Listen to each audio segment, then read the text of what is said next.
Yo, what is up? What's going on? What's good? We is back at it right now, man.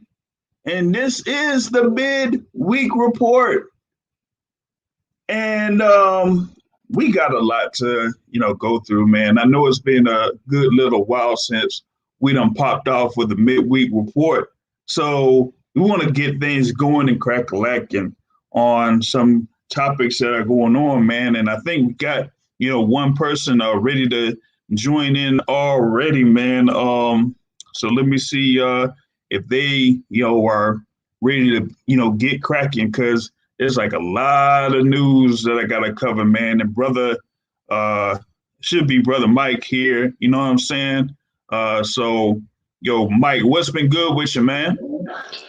That much, man. About to devour this chicken and macaroni, so I'm just sitting in the background for a little bit. So I guess I'll All chime right, in when I ain't got food in my mouth. all right, that'll work, man. That'll work because almost had like those same type of plans, either chicken and macaroni or something. You know what I mean? So maybe I'll get into that type of grub here a little bit later. You feel me? Uh, Oh yeah.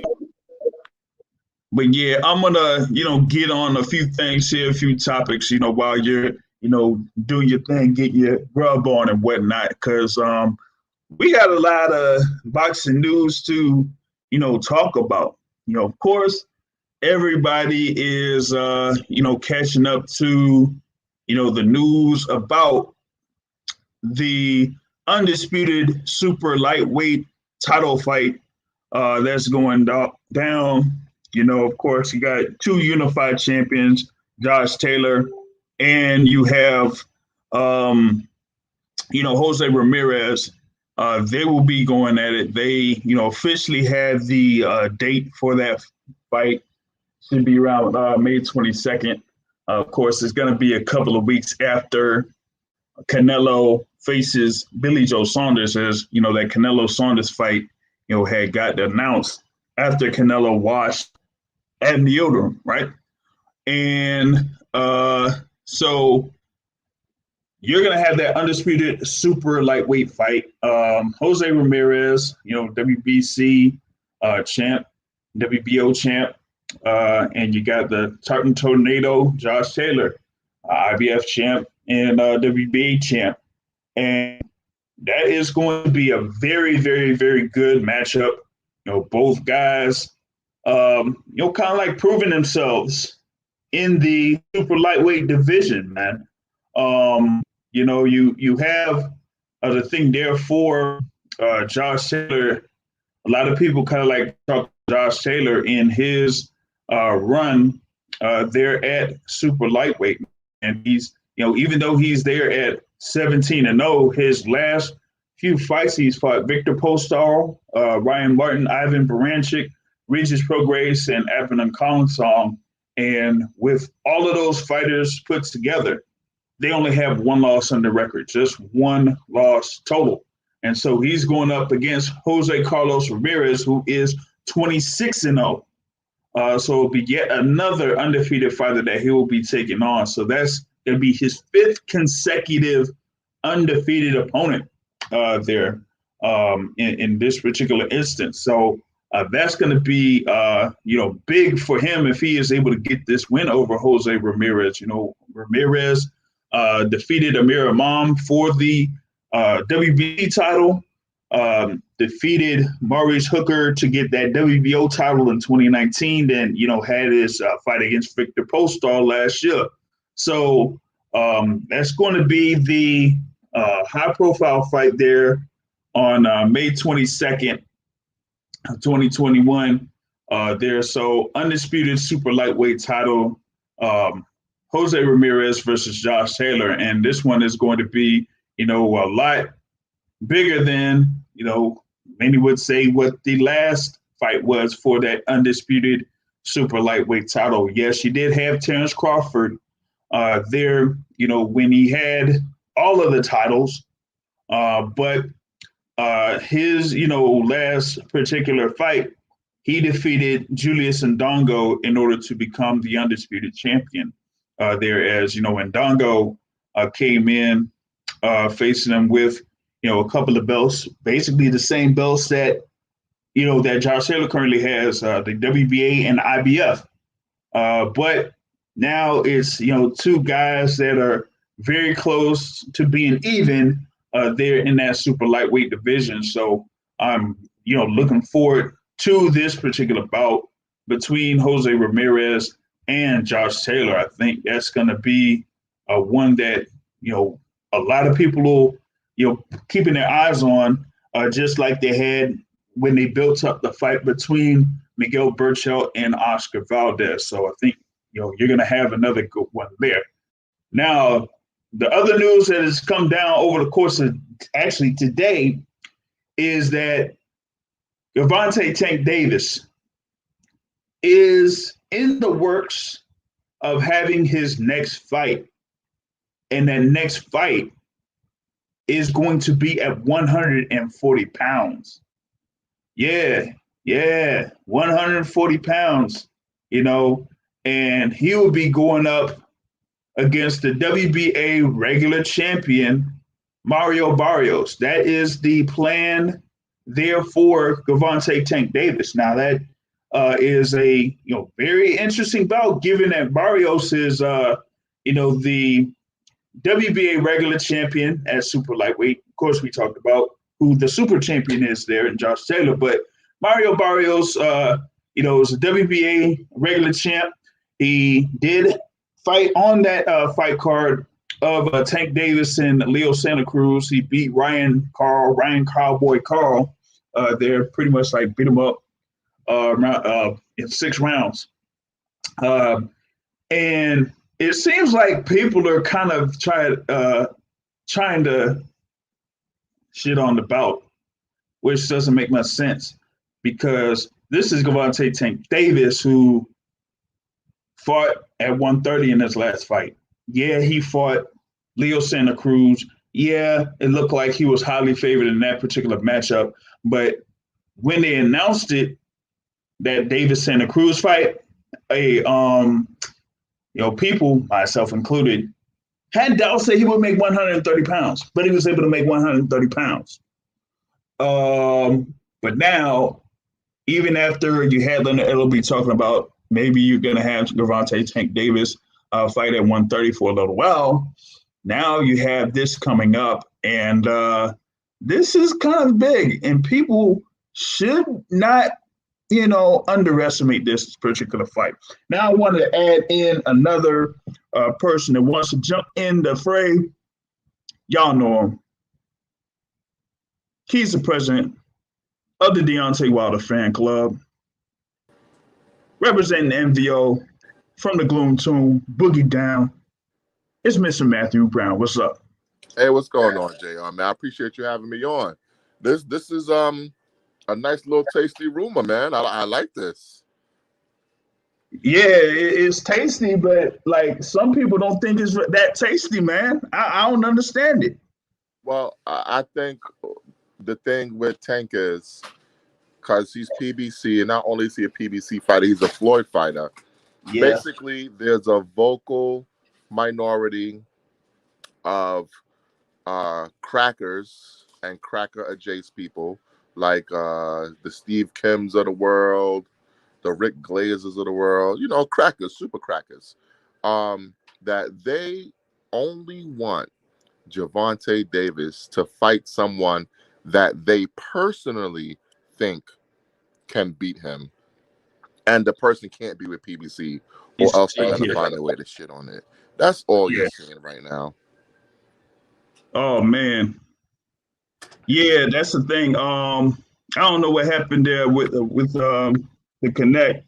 Like, it got like part of what you were saying, but I didn't get all of it there. So just continue what you was talking about on there with this thing. What I was saying is just these boxing people, the crackers, the Steve Kims, the Rick Glazers, Kevin Iolis, these super crackers and cracker adjacent people that only want to see Tank fight people that they personally think can beat him, and they don't want the person to be with PBC. So that's why they shit on everything they do, because this is a damn good fight. Barrios is a top 10 140 pounder, right? He's an action fighter, and he's tall and long, and he's a heavy hitter. These are Yep. things that potentially could beat Tank, but they don't want to see that because it's not Teofimo Lopez beating Tank. It's not Ryan Garcia. It's not Lomachenko. Right. These are the people that other people want to see. But Mario Barrios, to me, is an excellent fight. And I think that if this fight really is true, if it really is happening, I'm excited and I can't wait for it. Yeah, me neither, man. You got Mario Barrios there at 5'10" with a 71-inch wingspan. Against little ass Tank. Think about Yeah, that. yeah, yeah. So, and the thing is like with Tank's last fight, we semi predicted how that fight was going to go. Why? Because we knew about what Leo Santa Cruz could do, and we knew about what Gervonta Tank Davis could do or does. So if you got the Gervonta Tank Davis that usually has his lapses as far as like his offensive arsenal is concerned, he leaves himself open sometimes, and that kind of like had Leo Santa Cruz be able to connect a few times on offense, you know. But while Gervonta Davis was able to respond the way that he did, that's one thing. But now he's facing somebody that's going to be, yes, he's going to be naturally bigger than Gervonta Tank Davis. That's going to happen, And I had this conversation earlier in reference to this particular bout, and it's like, well, here you're going to have Gervonta Tank Davis against a Mexican fighter, number one. That's under Heyman, number two. So once again, you have that type of a build up to a fight in reference to Gervonta Tank Davis. So same script being done over again, but this time it's against a much bigger fighter.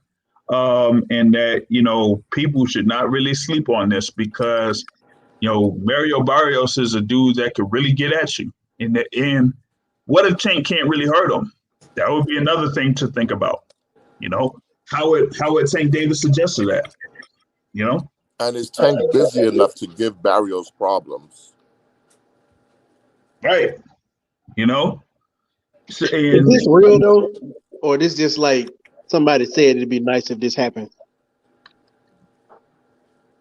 nah, this is pretty much like in the works, like it could actually happen because here's the thing too, right?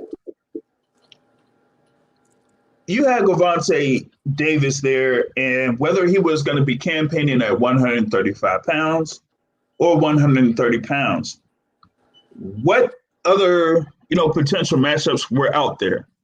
Pacquiao. Pacquiao is one, where he could have moved up to face Manny Pacquiao. That would have been another big thing. Actually, that one was kind of like, to me, one of the slim chances that could happen. Like that was going to be something that nobody really could have saw, and that was a possibility that was brought up that he could face Manny Pacquiao. I'll be honest with you, JR. I think this is a mistake by Tank because the Ryan Garcia fight is still on the table. And to me, Tank has a better chance of beating Ryan Garcia. He's the favorite against Ryan Garcia. I'm not making him the favorite against Barrios. I think Barrios is going to whoop his ass. Yeah. That's the thing. It's like people don't understand that. Off of Like, activity or off of what? Sorry, JR. You think he's gonna whip his ass off activity or off of what? He's going to knock Tank out. How? Barrios is a busy fighter. He's very powerful. He's bigger. He's longer. Like, what does Tank have on him? He has a great chin. Tank had a problem hurting Gamboa at 135. And you're telling me that at 140, he's going to hurt Barrios, who has an excellent chin? I don't see it happening.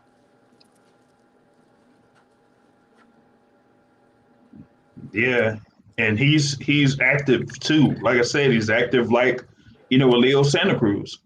But if Tank is not able to put throw something on him to make Barrios respect him, then Barrios is going to just keep that pressure on and keep it on and keep it on. And it ain't like it's not that hard to hit Tank Davis. So yeah, what is the thing there, man? Shout out to G5 Jeff TV tuning in, man. What's good with you? On this live, current live thing here going on. But yeah, like I'm really skeptical about this decision here. And actually, I'm curious, like if this is going to be official. I'm like, who actually put in the go ahead for this fight to happen? That's what I would like to know. But how do we go from Barrios possibly fighting Regis Prograis to him fighting Tank? And was this fight in the works from the beginning? Because if you think about it, Mario Barrios was on the undercard of Yeah, Tank versus Leo. yeah. So was this already in the works and we just didn't know about it? I mean, probably we didn't know about it. I think that could be in the cards, and the reason why is Barrios might have had a good number of fans come to that venue for that fight. And if that's the case, then I think they said, you know what, we could, ride the wave, and it's going to be a good little while because they talk about what a few months before this fight could come, and we know that Texas just said, hey, 100%, we all in, let's go, we free. So you're gonna have like full capacity there, brother. By that time, it's gonna be full capacity there. So they're gonna have everybody that could fill up any stadium there, Alamo Dome or whatever, for this fight, so they could get maximum gate revenue for this. Yeah, So but this is shocking, man. Like, I cannot believe that they would fight Barrios instead of Garcia. Garcia is a much easier fight than Barrios. yeah, it is much easier. It is much easier. And I don't understand that they would go this particular route at this juncture. Because for me, like I don't see Garcia like going up, at least not until his next couple fights. So why not just have one fight or two at 135 and then go after Ryan Garcia? Because they ain't really gonna have that much out there for him. For Garcia, unless if he gets put in with Devin Haney, but I don't really see that going to be happening anytime soon. Want to add in another person here. Shout out YSM Sports Media in the building. What's up? Yeah, what's good? Yo, man. Hey, we was talking about this fight, and hey, like I said, we don't know, man. Yo, Barrios could get him, man. Like he could really get Tank, bro. Like this looks like a bad move, but before you jumped on, Matt said that maybe in that card that they had in October 31st last year, maybe they saw a good number of people coming in to see Mario Barrios. And while at that time they were talking about possibly Mario Barrios versus Regis Prograis, I guess they said, there's a lot of people that came here to just see Mario Barrios and support Mario Barrios. So why don't we come back over here and have him fight Tank and see how many people come for that fight?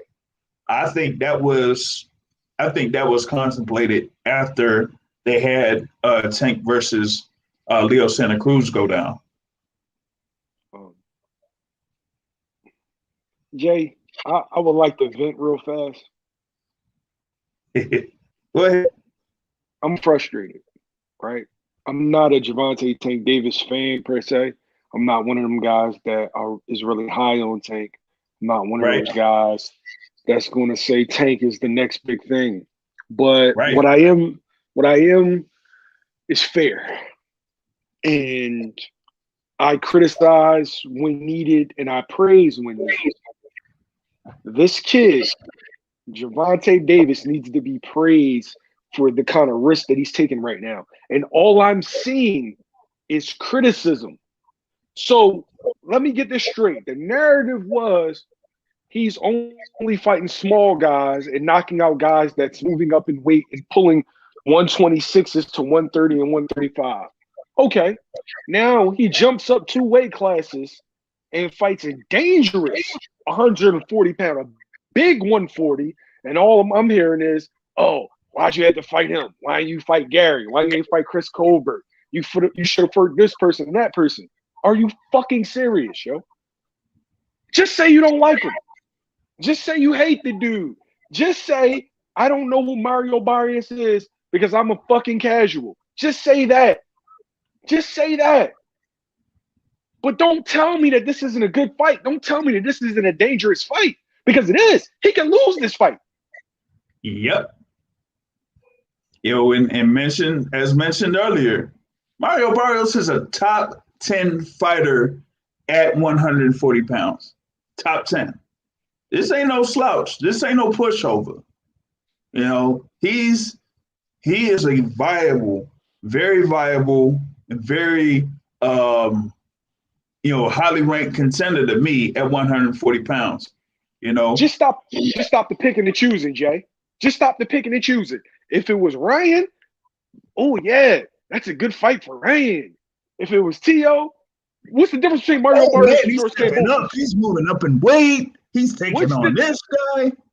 What's the difference between George Kambosos and Mario Barrios? Nothing. Barrios is better than George Kambosos. I'm just saying by resume standards and all that, there is no difference. But it's cool for T.O. And Tank is a 126 pounder that is moving up, that moved up to 30, moved up to 35, and now is moving up to 40 to challenge the much bigger, much dangerous man. All they want to talk about is the fight with the Russian. Yo, everybody has a fight where they could have lost or they could have won, and you thought they might have got a gift or the other guy won. Everybody has a fight like that. Floyd, Pac-Man, Triple G, Canelo, every great fighter, Chavez, every great fighter. But you want to tell me that this isn't a good fight? I don't fucking see it. I'm tired of this shit, man. Like I said, like we say sometimes, man, boxing fans be the worst sports fans in the planet because it just seems like they have zero knowledge or do put zero research into the fighters that are going into a lot of these fights, So, and this is a clear example of it. Hey, Jay, did you think Mario Barrios, once Josh Taylor, and Jose Ramirez, whoever won, right? Did you think Mario Barrios was going to be a champion at 140? Yeah, I think he could be. Yeah, certainly. I thought he would have been. So is this not the next young guy up? Like who's the top young guys at 140 pounds? I mean, he is the top young guy at 140 pounds. My sentiments exactly. Come on, man. I'm about to get like Matt. I'm about to put the tinfoil hat on. That's crazy. And I'm not even a Tank like fan. Everybody else out there is, 30, 20, 29, 28, 29, and 30. They're at 140 pounds. He's there at 25, young, undefeated, come on, man. They can take my $75. It's worth it. This is a dangerous fight. You tired of seeing Tanks fight smaller guys. Okay, now he's fighting a bigger guy, bigger undefeated guy. What's the problem? Not only is it a dangerous fight, honestly, I don't think Tank should be favored. And He shouldn't be. They are gonna load up this undercard. Oh yeah.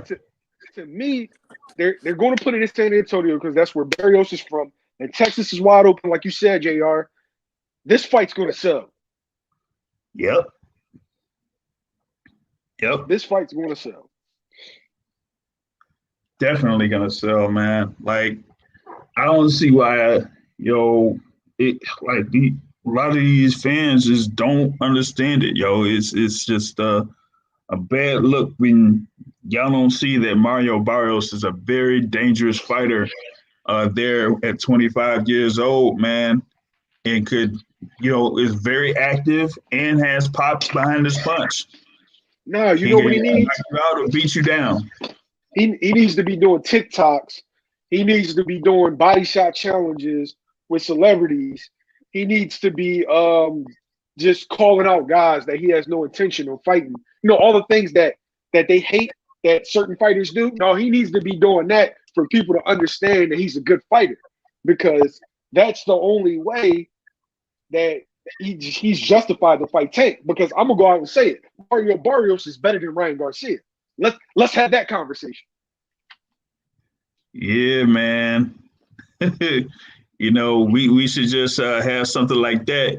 Oh man, shout out to Pound for Pound. He says he wants Tank versus the GOAT, Rolly Romero. Hey, I love that fight too, man. I love me some Rolly. Yo, what you just said, yo? I forgot the Rolly haters on. My bad. I shouldn't have said that out loud. What did you just say? Oh man. Yo, don't you owe me a steak? Get my steak. Yo, they opened up the new steakhouse, the Salt Dude, right? The Salt Dude opened up the steak. Yeah, let's go. I ain't going there. The fight's about to open back up. Listen, he don't wear gloves when he cooking. I'm good, man. He don't wear gloves?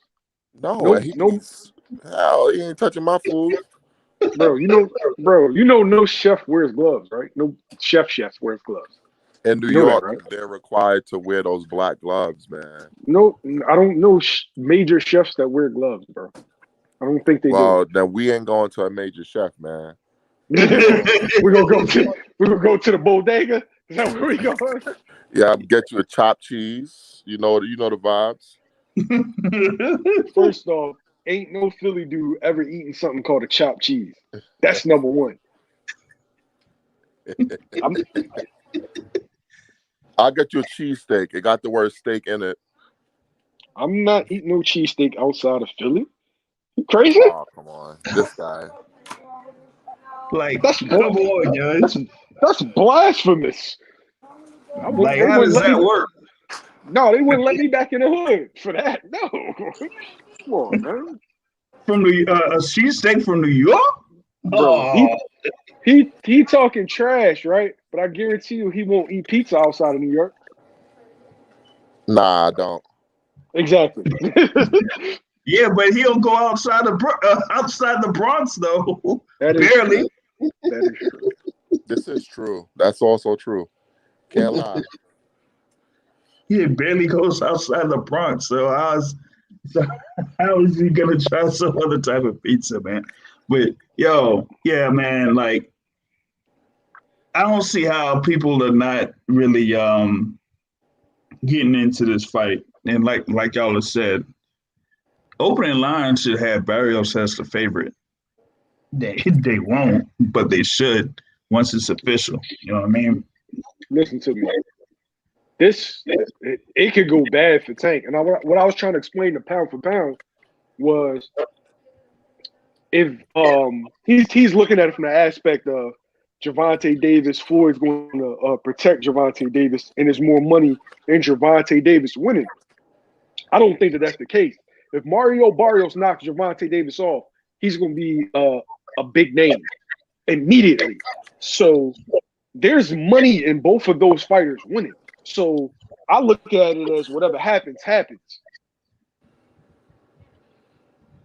Yeah. That's just me. It's a win-win either way. A win-win either way, because it's like, yo, we already know a lot of people don't like Gervonta Davis as it is. But on the flip side, there's a good amount of people that do support Gervonta Davis, like actually goes out there and attends and supports his fights. So if you could have that going on, and then you put in a guy like a Mario Barrios, that's and put it back in San Antonio, yeah, that's a sellout, man. That's going to be a sellout. That right there is going to be a definite sellout. So yeah, I don't know why like people are kind of like being against that particular fight. That just I doesn't make guess it's any sense to because me. maybe Barrios is not the sexiest name to the general public. So of course they're gonna poo-poo the fight.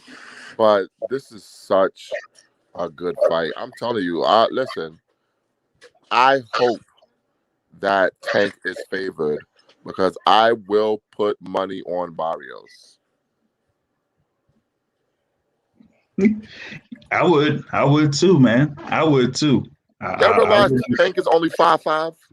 Yeah, like folks, and they want to talk about but Manny Pacquiao, he came from like 116 pounds. I'm like, man, let's not go into that. Let's not go into that right now. Manny Pacquiao won. He's a different type of fighter. You can see in his movement that he fights a different style, completely different style. He's not he's not economical in his punch selection. He's not economical in his movement at all. Tank is. Like you won't see Tank really moving around the ring like that or moving, forward to back like Manny Pacquiao does. Nowhere near. So at times, Tank Davis, if he gets hit enough, he could be a sitting duck. And Yep. that's why this fight against Barrios is it should be closer to a toss-up fight. It really should. Because I don't think people realize that I've said for a good while, like 135 at his particular juncture, he really can't do that much at 135. But now he's going up to 140. Man, he could really be a sitting duck. Yeah, he needs to fight Garcia instead, man. This is a big mistake. I'm telling you, he needs to fight Garcia instead. Yeah, man. Yep. Of course, we had like other news. I did talk about the announcement of that Ramirez versus Taylor fight that's going to be May 22nd. Folks will say it's like a good little scrap. I'm favoring Josh Taylor in that fight. It might be something where Jose Ramirez could prove people wrong, but I think a good number of people were not necessarily impressed with his performance against Victor Postol. And yeah, I know that particular fight had been delayed like 50 times or whatever it is. But still, like, you know who your opponent is. You know who you're going up against. You have, good amount of time to prepare for that particular fighter. And then you come out and you perform the way that you do. So, yeah, but neither guy was very impressive versus Victor Postol.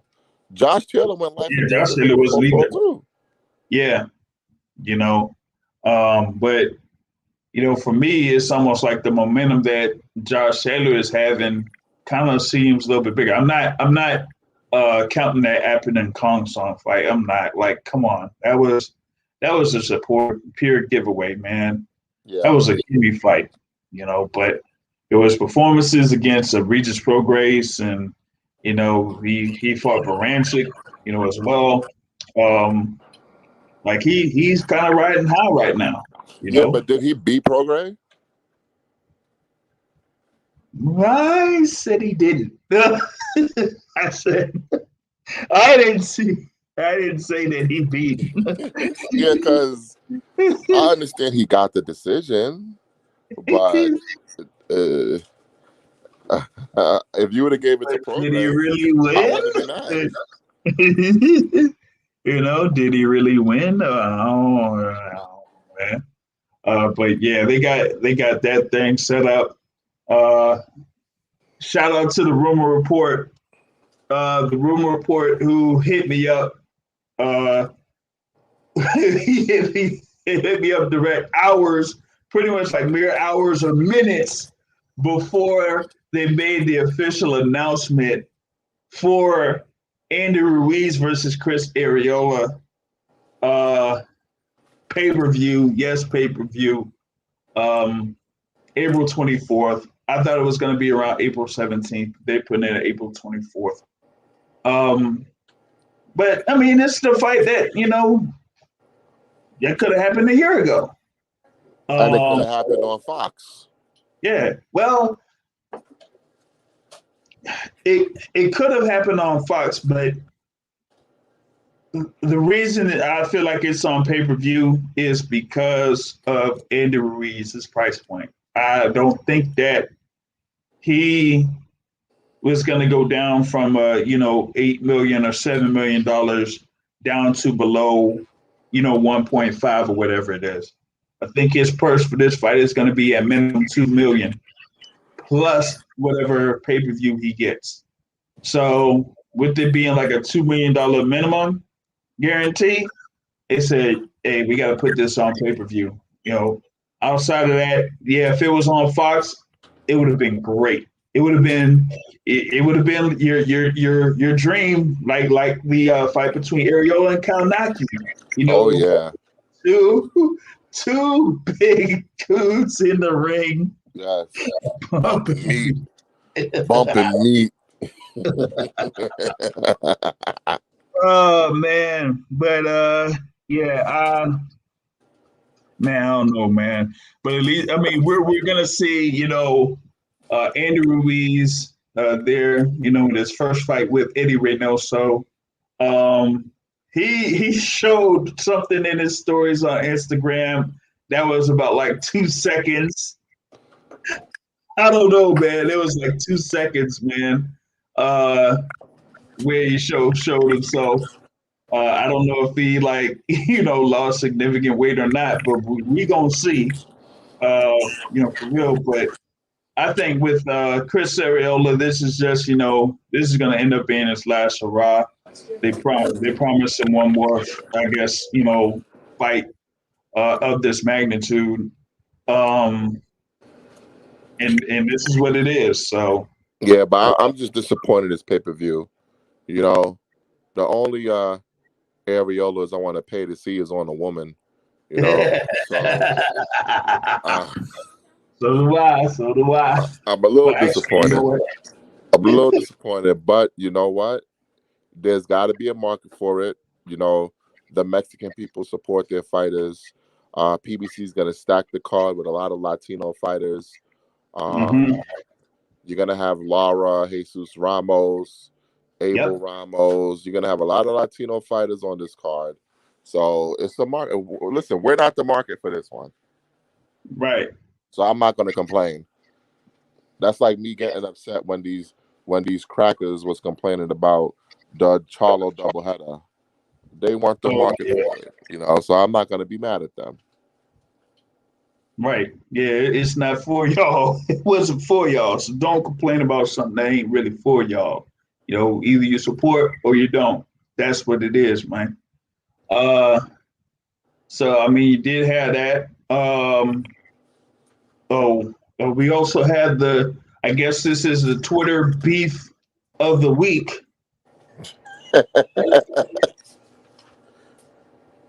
And I'm telling you, man, I know this guy. Like, he's like one guy that speaks English a lot, like Canelo, but Canelo doesn't want to, disclose all of that at this particular point. But exactly. Vasyl Lomachenko was had his Twitter fingers going, so to speak. Maybe it was Agus Clemens or some translator. Or somebody, yeah. trying to talk about fighting Devin Haney, and I'm like, okay, why? First of all, why is it now that now you're talking about fighting Devin Haney now when you didn't want to have that thing arranged when you had the WBC title? And yeah, I know that folks want to try to bring up, oh, but Devin Haney was hurt. No, no, no. They awarded Vasyl Lomachenko the franchise title before Haney had that fight. So that's the thing. And it seems like they want to go ahead and give a lot of these people excuses, just like another fighter that we may talk about here later on. But yeah, Vasyl Lomachenko, man. But here's the thing, though. If Devin Haney doesn't fight him, then the options that he has is Javier Fortuna as his mandatory, or Ryan Garcia is supposed to be a second mandatory. But here's the problem: how would he be able to? If he fights Lomachenko, then he would have to give up a fee, step aside fee to Javier Fortuna. And I don't think Javier Fortuna really wants to step aside. He's been waiting for 2 years pretty much to have this title shot. So even if that thing would be considered, which I don't think it is, they ain't gonna pay Javier Fortuna to step aside. They're not gonna need to pay Javier Fortuna to step aside. And I'm sick of hearing about Javier Fortuna. Samson Lukowicz, his promoter, petitioned the WBC to not fight Devin Haney next. They instead wanted to go ahead with the fight with Luke Campbell. And what happened? It fell through. Now, when you have your chance for your mandatory to be called against Devin Haney, you decide that you want to negotiate with Ryan Garcia. And guess what happened again? It fell through. So now you want to pretend like you've been calling out Devin Haney this whole time? I ain't trying to hear it. So I believe that the WBC is going to allow Devin Haney to fight whoever the hell he wants next without any type of repercussions. And guess what? Javier Fortuna is not going to need to step aside money because he is not the first mandatory. The first mandatory is Ryan Garcia. And Ryan Garcia has not stated or put in right into the WBC that he's not going to take the fight.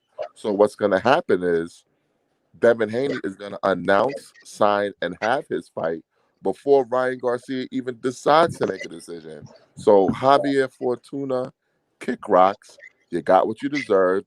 You overplayed your hand, and now you are left in the cold without a dance partner.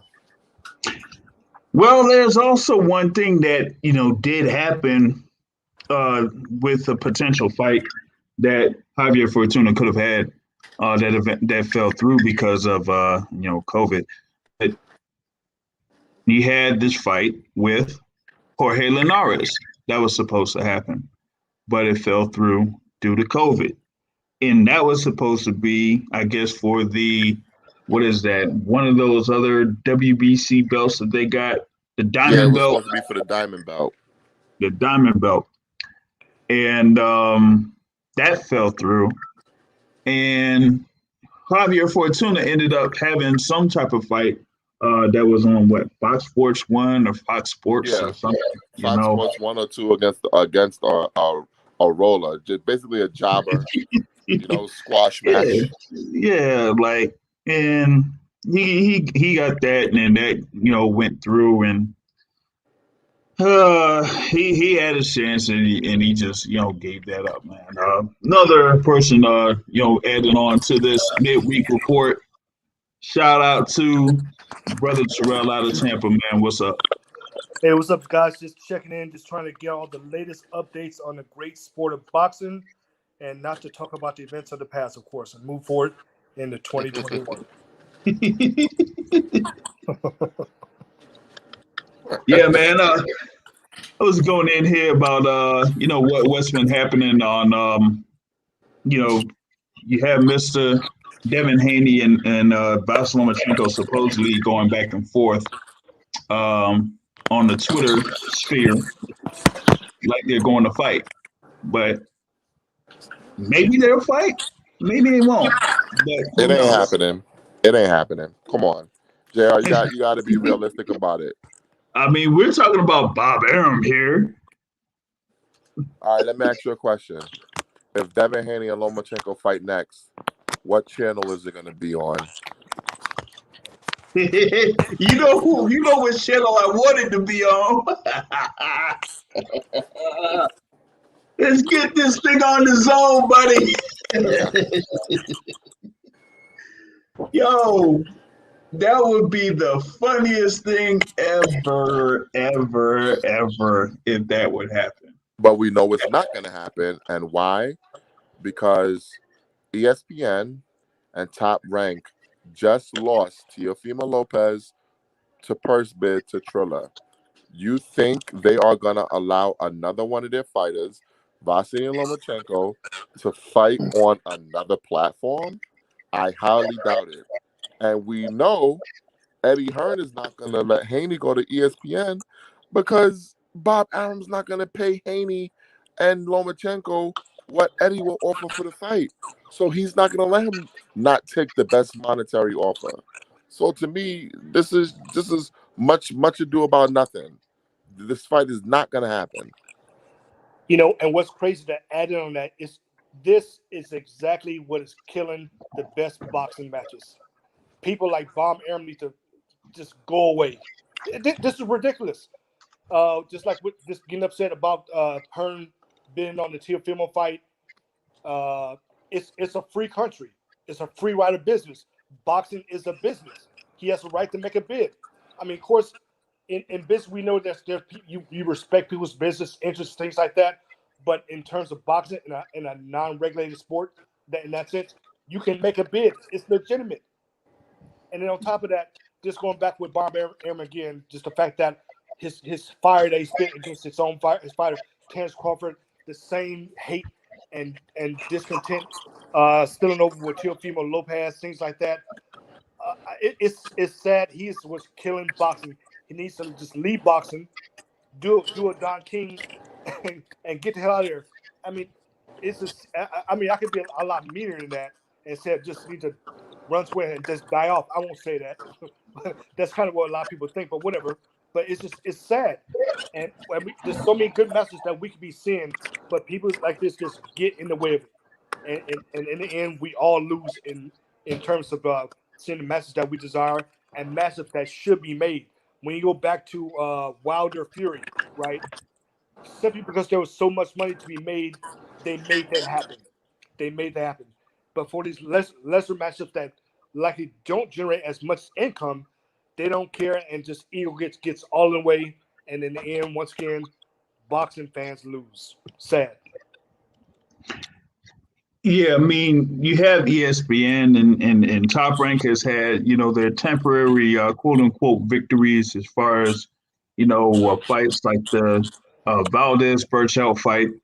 And, now you also have, coming up your thing with Ramirez and Taylor. But you just had lost a bid with one of the guys that should have been building the most momentum off of the win that he had last year in Teofimo Lopez. And now it's the very first fight that he has with those unified titles, and he's not fighting on ESPN because you don't want to pay him more than $1.25 million. And y'all got the budget from ESPN. So, and that's like almost 90 million for the year.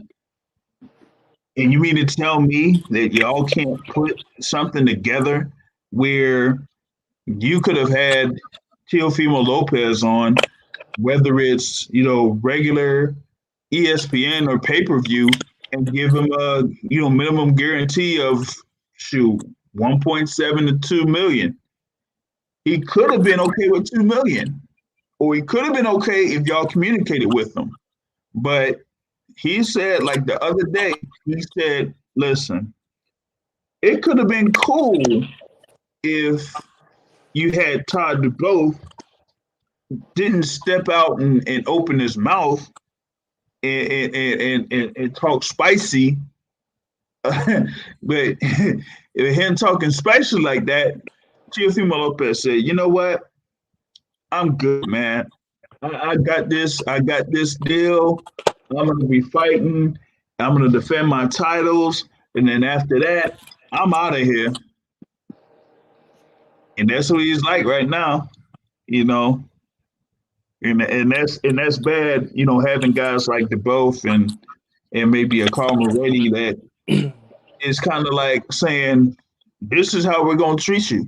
You can't really do that when you're in the verge of having a lot of these fighters, a lot of the younger fighters being built up. Lopez, not just Lopez. You just got, you know, Valdez there that got his big win. You got Shakur Stevenson that's, you know, trying to make noise at 130 pounds. And now they see this and they're like, yo, if you're gonna be treating Teofimo Lopez like that, how you gonna treat me? I don't think they're aware of that, or it's like they don't really care. It's only a matter of time. I mean, like I said, when you treat your top fighters in their respective classes, Crawford, Teofimo Lopez, like that, you have to see the writing on the wall. And at this point, if I was a top fighter in Top Rank, the thing that me and my team are doing, we're looking at our current contract with them and seeing when that runs out. And from that point, you just need to test the temperature of the water, get you a couple more fights in, ride that contract out. When they present you with a new contract, just hold back on that. You see what I'm saying? Because the thing about it, Top Rank does not care about its fighters, period. Does not care about paying its fighters, period, in regards to what they're worth. And as we always discuss, boxing is you don't practice boxing. You don't get those punches to the head back. You don't get those punches to the body back. You don't get that back. You know what I'm saying? It takes time to recover from a fight, things like that. Like, so once again, you don't practice boxing. You don't play boxing. It's a physical sport that degrades your body, punch after punch, fight after fight. And with that said, you need to be properly compensated for each and every fight. And when you get into the ring and risk your life, that's what it is. That's what it boils down to. And the thing about it, I don't count another man's money, but Bob Aaron's worth like $300 million himself personally, and he's worried about putting more money and at his advanced age, spending money and being cheap like that. You don't care about your fighters. All you care about is money. That's it. That's all to it.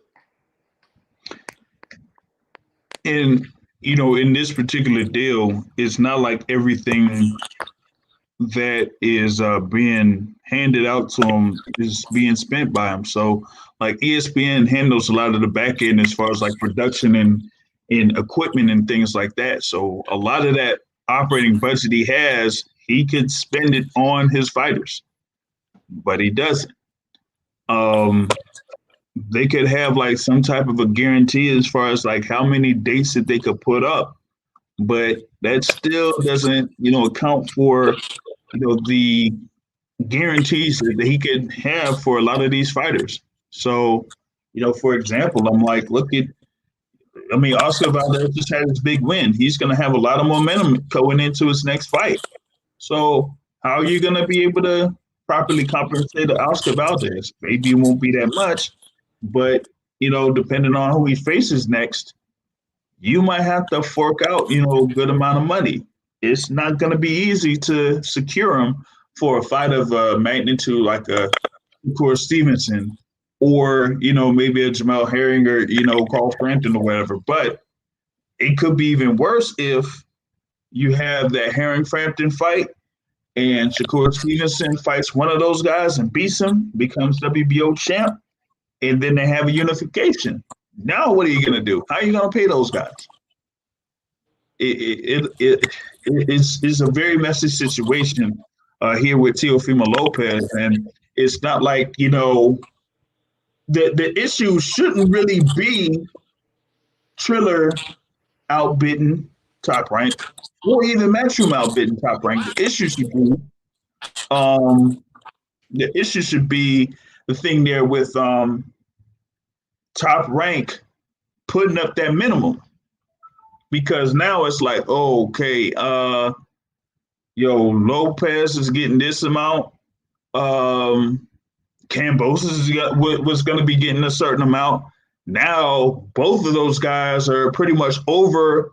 At least Cambosis is getting at least $1.6 million or so. Cambosis is getting in this thing with Triller more than what Top Rank would have given Teofimo Lopez. That's the crazy part about it. Like, now Cambosis is put in a position to get more money than what Teofimo Lopez would have got if this fight was handled by Top Rank and been under ESPN. That's the crazy part about this thing, man. And once that fight gets done and over with, and if Teofimo comes out of that particular fight, he should, because a lot of people ain't really sold on Cambosis like that. Then now Teofimo Lopez, said the other day, he wants to go in as a free agent, man. He wants to be a free agent. I have a question. Mm-hmm. I have two questions, a part A and part B. How do you think the boxing community, outside of the typical propaganda media who degrade and tarnish a fighter's image to push some agenda, outside of them, how do you think Teofimo Lopez is viewed by saying, hey, I did something special, I want to be compensated for it, so I'm going to do something to get compensated for it? How do you think he's being viewed by the boxing population? A. And B, if you replace Teofimo Lopez with somebody else who did exactly the same thing, beat a guy like Lomachenko, get all the belts, and then say, I want more money because I deserve more money, and then go to another, outfit to do that, how do you think, if you replace Teofimo Lopez with a black guy, that guy would be received by the boxing public outside of the propaganda media? A, how do you think Teofimo Lopez is viewed? And B, would how Teofimo Lopez get viewed, would it be different for a black person? That's my question. All right, for the first part with Teofimo Lopez, it's kind of I don't see people being that welcome or being that rah as far as him saying, him doing this, saying, yeah, go ahead and get your money and that type of thing and all types of stuff. I really don't see that as much for Teofimo Lopez. You'll really just see a lot of people that's rooting for him are most of his peers, for him getting the most money possible because they understand the business part of it. So you see people supporting him for the most part. I see his peers supporting him, other boxers, other fighters, and that thing. But as far as the general population, I don't really see it like that. As far as the general population, fans, what now? Yeah, fans or whatever. Yeah, I really don't necessarily see that type of reception, saying hey, great job, or whatever it is. I really don't see that. Is it neutral or is it negative? Which one is it, neutral or negative? I would kind of say neutral, but it's more leaning towards negative on that aspect. Okay, fair. So insert black person.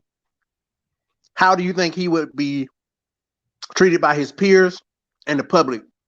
Would it be neutral by the public or would it be negative? Oh, it would be very negative.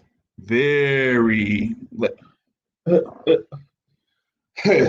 I'll give you a vivid example. Gary Russell. he clearly tells people that the reason why he does not fight that much is because he's getting the best deal possible for himself. That's why you see him, whether it's against a guy like a freaking it could be a Robinson Castellanos, it could be like a King Tug or Tusat Nyambaya. It could be somebody like that, and he could pull $1.4 million for a fight like that.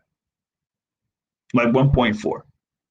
And because of that, and because he's able to negotiate something like that, then if it was going to be a unification fight against like say, they were trying to see about that Warrington fight as a unification. He's not going to have that fight for no less than $2 million, if that, no less than $2 million. And a lot of people go against him for trying to get the most money out of a situation like that. And so if, he would have said like, hey, I'm not going to go ahead with this particular fight against a mandatory, because that's all they talk about, because he could end up fighting Ray Vargas as his next fight. Say, for example, if his next fight is against Ray Vargas, and a deal hadn't necessarily been worked out, then it goes to purse bid, and then say somebody like a Matchroom, puts a bid on it, and it's more than the minimum.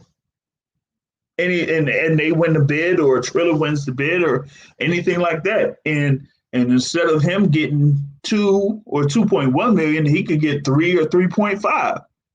Like, a lot of people will kind of say, man, he shouldn't be getting 3.5 for a fight against Ray Vargas. That's what they'll say. Or if he says, with me getting this type of money, maybe I shouldn't be with, such and such anymore. He would not get that same type of reception. I just don't see it. So I say all that to say, while I commend Teofimo Lopez and I think that he should do that, this ain't personal to him. I think that this society says that he should capitalize on his exploits, and he's exactly doing that. Kudos to him. But if you insert a different shade of brown, you don't get that same accolade. You don't get that same neutrality. You get ostracized. You get blackballed. When the media does, when your promoter does tarnish you, it like tarnishes you at a certain pace, because everybody else pick up on it and take that sound bite. Versus Teofimo, I don't take necessarily that's the sound bite. People ain't taking the sound bite of him being lazy or greedy or none of this. It's just like, good for you. I don't know. That just kind of sit wrong with me. I appreciate him for doing that, but the other side of it just don't sit well with me. The other side of the coin. Yeah, it's weird. It's a weird situation there. Shout out to Boxing Logic United. Peace and pugilism, brother. Yo, hit me up here after I'm done here, because I'm gonna be done here pretty much around a few minutes. But I have another clear example. It is there within that same organization.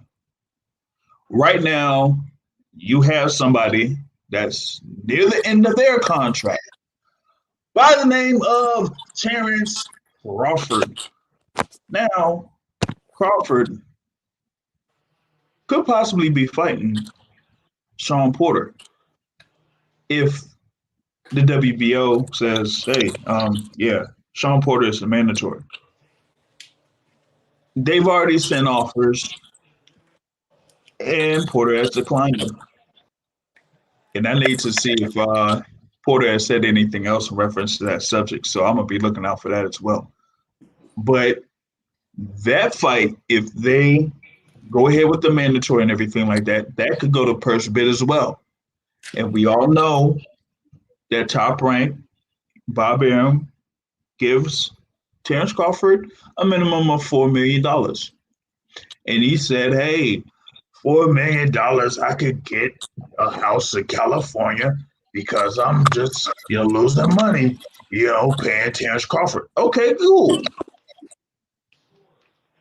So go ahead and see if they can go with this purse bid and then see how much, people will bid for it. Because there's a possibility that a fight with Crawford and Porter, that could get a bid of around $8 million to $10 million. Now, I think Mr. Matt kind of knows what the split is for the WBO when it has mandatory purse bids. 75-25. 75-25. So here's the thing. Porter already said no to 1 million. He pretty much suggested around this last podcast that he said no to 2 million. He said, hell no. He said, hell no. They got to do something because if it goes to purse bid, even if it gets to 10, it only means that Crawford gets 2.5. I mean, not Crawford, but Porter gets 2.5. Crawford would get 7.5. If they do that, who knows? But hey, that's gonna be a real sticky situation. But I would say, they're gonna have to try to work that out with Terence Crawford because even though his contract isn't really that long, there ain't that long left with it. That just puts another bad taste in the mouth for Top Rank. Because if they say, hey, it's too much for $4 million each time paying Terence Crawford, okay, cool. Why don't you release him? You haven't even released him yet. Well, look what he just said about Teofimo Lopez in regards to the Thriller situation. He said, you know what? If they love him that much, why don't you come buy him out? I mean, talk about disdain for your fighter. That's just total disdain at its highest. And in regards to the Porter Crawford situation, while this is our first time where we're seeing someone immersed like Triller come in and make a bid and grab a successful bid on the top fighter, in a situation, if a situation arises where Porter Crawford goes to a purse bid, I would not doubt if Triller comes in and make another high bid to steal that fight from whether it be PBC or whoever else, and for the rights to promote that fight. I would not doubt it. And the purse bid for Teofimo Lopez, I forgot how much it was, but obviously they overpaid for that fight, but they wanted that fight. So I would not doubt to see them come in and overpay for a Crawford Porter fight. Would not doubt it. Like I said, $10 million, you should definitely win that bid. But for them, I would not doubt if it went to $12 million, just so they can secure that fight, just for that notoriety to build their name up in the promotions boxes, things like that. So I wouldn't be surprised. And it could possibly get to that point. I mean, we've seen the process here with the Lopez Kambosos. It's pretty much a closed envelope bid, but everybody kind of knew what Top Rank was going to bid at the minimum. So they went ahead and did that. Matchroom pretty much said, you know what? We kind of know how much you're going to bid at the minimum, and we're just going to add, $1 million more than that. Cool. But then Triller came in and almost doubled the offer that Matchroom did. So when it comes to this with Terence Crawford, he might not say, hey, I know that you're trying to offer this to me, but I'm not going to be, on the shelf, for another amount of months just for you to say that you could offer me like someone like a Ortiz. Nah, that ain't going to work. That ain't going to fly, they're gonna have to do something better than that to keep the services of a Mr. Terence Crawford. And I think that Terence Crawford should be very vocal right now as far as like seeing what's happening from after the fight that he had with Kell Brook, and seeing what's happening with Teofimo Lopez, that, I gotta find my way out of here. Who cares about a fight with Errol Spence? That your own promoter is not even paying you. And to go off of what Teofimo Lopez was saying yesterday, like, he's talking like Todd Dubois pretty much messed up in what he was doing as far as like his agreement or the agreement with Teofimo Lopez and Top Rank. And actually Eddie Hearn kind of pointed at it too, saying that, as a promoter, there's supposed to be something where you're supposed to put your fighter in the best position possible. And how are you going to talk bad about your own, quote unquote, for Top Rank side, it's your own client? Actually, they hired you to do your job, and you're basically performing insubordination. And if you perform insubordination, why should they even keep keep you on? They shouldn't. And it's just an overall messy situation with that thing there with Teofimo Lopez, and it should be that same way when it comes to Terence Crawford. So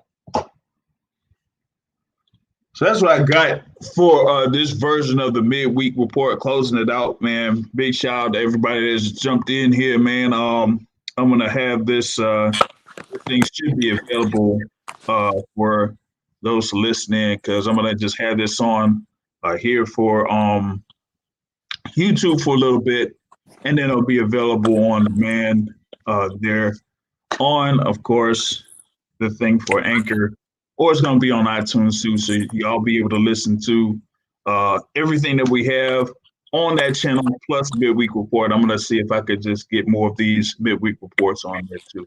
One quick question, please. That thing will be on there. Yeah, what is up? One quick question.